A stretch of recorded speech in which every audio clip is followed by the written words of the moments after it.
जय माता दी दोस्तों, स्वागत है आप सभी का एक बार फिर से।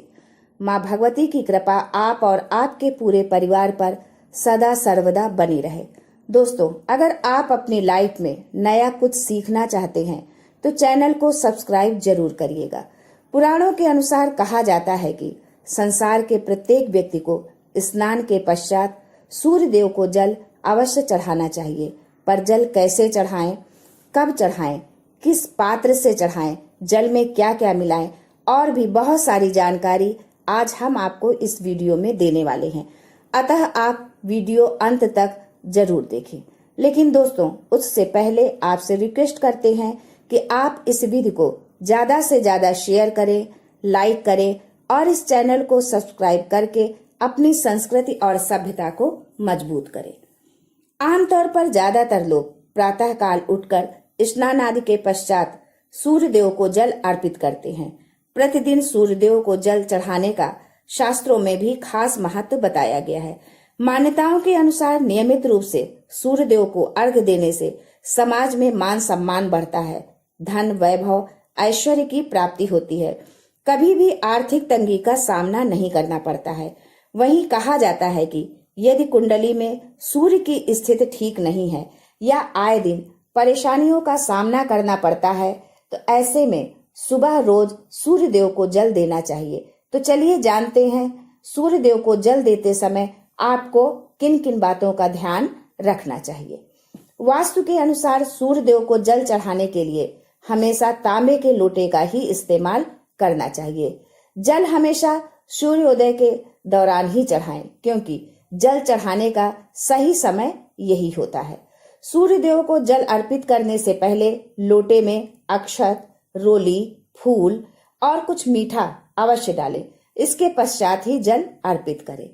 सूर्य देव को जल अर्पित करने के लिए किसी पात्र जैसे गमले या किसी बर्तन में ही डालें। जल चढ़ाने के पश्चात वो जल आप किसी शुद्ध स्थान पर डाल दें या किसी गमले में, लेकिन ध्यान रहे कि तुलसी के पौधे में वो जल न डालें। यदि आप किसी बर्तन में जल दे रहे हैं तो जिस लोटे में आप जल दे रहे हैं उसको इस तरह से पकड़े कि आपका अंगूठा लोटे को स्पर्श ना हो। जल का लोटा अपने हाथ में लेकर उसे इतना ऊपर तक ले जाएं जहां तक आपका हाथ जा सके और पंजों के बल से खड़े होकर जल दें। जल देते समय जल की छींटे आपके पैरों पर नहीं पड़नी चाहिए। सूर्य को जल देते समय ओम आदित्याय नमः मंत्र या ओम घृण सूर्याय नमः मंत्र का जाप करें। अगर आपका सूर्य कमजोर है तो नियमित रूप से सूर्य देव को जल दें। ऐसा करने से काफी लाभ मिलेगा। ध्यान रखें, सूर्य देव को लाल पुष्प ही अर्पित करें। उन्हें लाल पुष्प अति प्रिय हैं। ध्यान रखें कि कभी भी आपको सूर्य को उस स्थिति में जल नहीं देना चाहिए जब सूर्य मध्याह्न अवस्था में हो। इस समय को अभिजीत मुहूर्त कहा जाता है।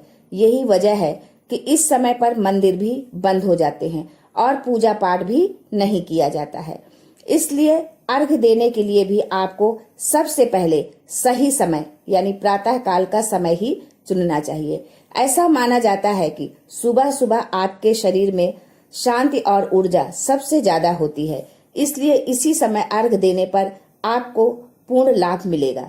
जल देने का सबसे अच्छा समय सूर्योदय के 1 घंटे के भीतर ही होता है और यही समय सबसे अधिक फलदायी होता है।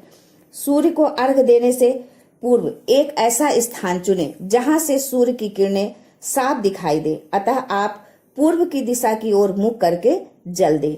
अर्घ देते समय धीरे धीरे पानी के प्रवाह के माध्यम से सूर्य को देखते हुए कम से कम 1 मिनट के लिए धीरे धीरे जल को छोड़ते हुए अर्घ दें। यदि आप किसी कारण प्रतिदिन जल नहीं दे सकते हैं तो आप रविवार के दिन जल अवश्य दें। इससे आपको सूर्य देव की विशेष कृपा प्राप्त होगी और आपका शरीर ऊर्जावान और कांतिवान होगा। अगर सूर्य देव को जल देने से संबंधित इन छोटी छोटी बातों का आप ध्यान रखेंगे तो आपके घर परिवार में, आपके जीवन में हमेशा खुशहाली बनी रहेगी। अगर आपको इस नियम से लाभ मिलता है तो कमेंट बॉक्स में अवश्य लिखें, जिससे अन्य लोग भी इसका लाभ उठा सके। आज के लिए बस इतना ही दोस्तों, मिलते हैं अगले वीडियो में। तब तक के लिए